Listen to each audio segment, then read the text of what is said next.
अभी जो आपके बीच में भाषण देकर गए हैं, कोई कह रहा था कि गांधीवादी है, लेकिन भूलना मत, भगत सिंह का खून भी इस नौजवान के शरीर में दौड़ता है।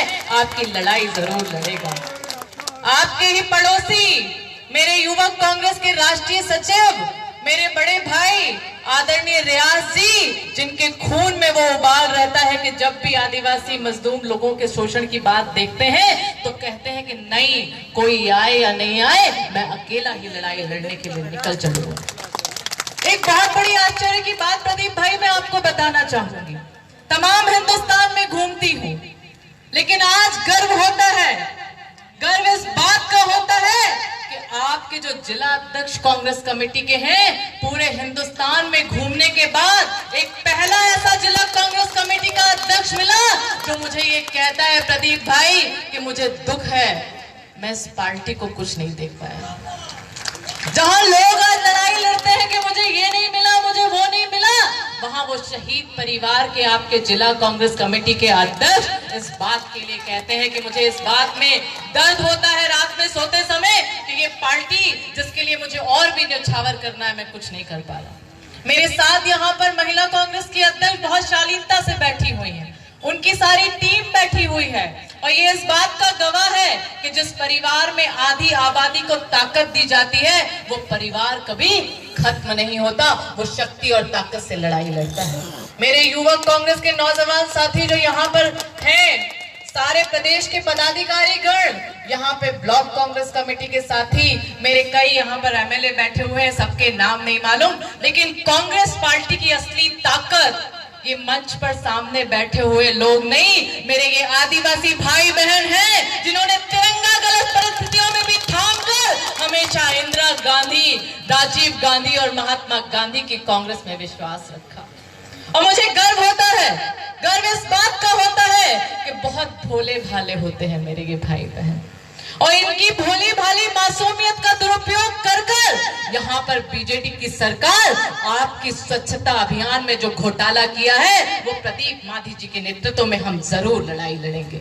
लेकिन एक बात सोचने की है, समझने की है, ये कोई एक तरफा लड़ाई नहीं चल रही हिंदुस्तान में, लड़ाई दो तरफा चल रही है। एक तरफ तो फिरका परस्त ताकतें दिल्ली में बैठी हुई है जो नहीं चाहती कि हमारे देश का गरीब आदिवासी साथी पढ़े लिखे मेन आबादी के साथ काम करे और अपने हक और हुकूक की लड़ाई चुने और अपने अधिकारों के लिए लड़ाई लड़े, इसलिए दमनकारी नीतियां अपनाती है। नियमगिरी सबको याद है। एक नाम बता दीजिए मुझे, कोई भारतीय जनता पार्टी का नेता वहां पहुंचा हो? कौन नेता वहां पहुंचा था? कांग्रेस पार्टी का राहुल गांधी आपकी लड़ाई लड़ने के लिए नियमगिरी पहुंचा था। भूमि अधिग्रहण बिल जब भारतीय जनता पार्टी के लोग लेकर आ रहे थे तो उसके खिलाफ केंद्र में आपके उड़ीसा से प्रदीप भाई, तो राहुल गांधी जी दिल्ली में आपके भूमि अधिग्रहण लड़ाई को रोकने के लिए लड़ाई लड़ रहे थे। आज भी पूरे हिंदुस्तान का किसान जब दिल्ली की सड़कों पर बैठा हुआ है तो उसकी लड़ाई लड़ने के लिए एकमात्र पार्टी कांग्रेस पार्टी खड़ी हुई है। मैं आपसे इसलिए ये बताना चाहती हूँ कि इस देश में चाहे वो महात्मा गांधी हो, मुझे कोई बता रहा था प्रदीप भाई कि जब इंदिरा जी यहाँ पर आई थी तो उन्होंने कहा मेरा सपना है कि अगली बार मुझे यदि इस भारत माता की धरती पे जन्म मिले तो गरीब आदिवासी बहन के रूप में मिले जिससे मैं इनकी लड़ाई लड़ सकूं। ऐसी सोच वाली हमारी पार्टी है।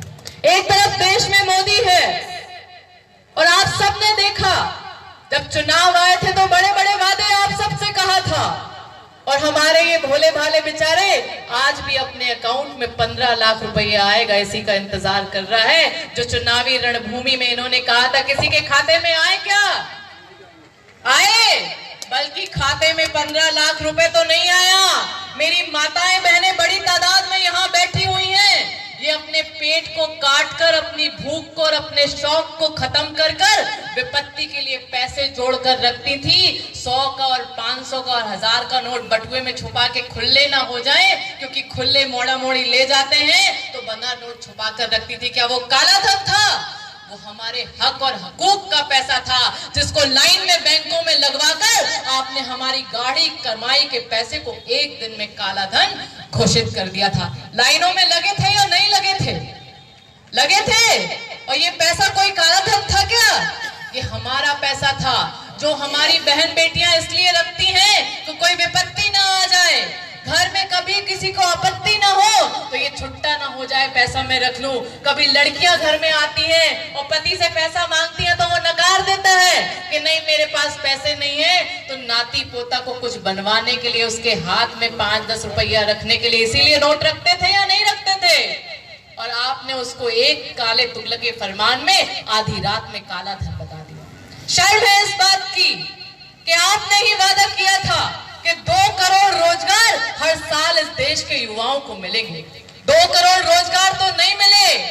ये कोरोना महामारी के लॉकडाउन में करोड़ों लोग हमारे नौजवान साथी बेरोजगार जरूर हो गए। और मुझे शर्म आती है इस बात की कि जो उड़ीसा में सरकार है, पूरे देश में यदि सबसे ज्यादा युवाओं की बेरोजगारी दर कहीं है तो वो आपके उड़ीसा में है। यहाँ के नौजवानों को क्यों रोजगार नहीं मिलता, ये प्रश्न यूथ कांग्रेस के लोग करते हैं।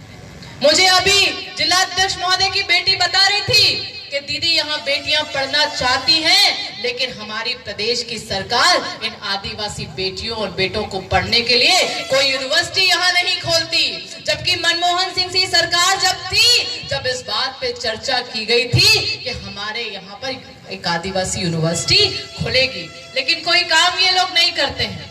मैं आपके बीच में दिल्ली से आई हूँ, मध्य प्रदेश की रहने वाली हूँ।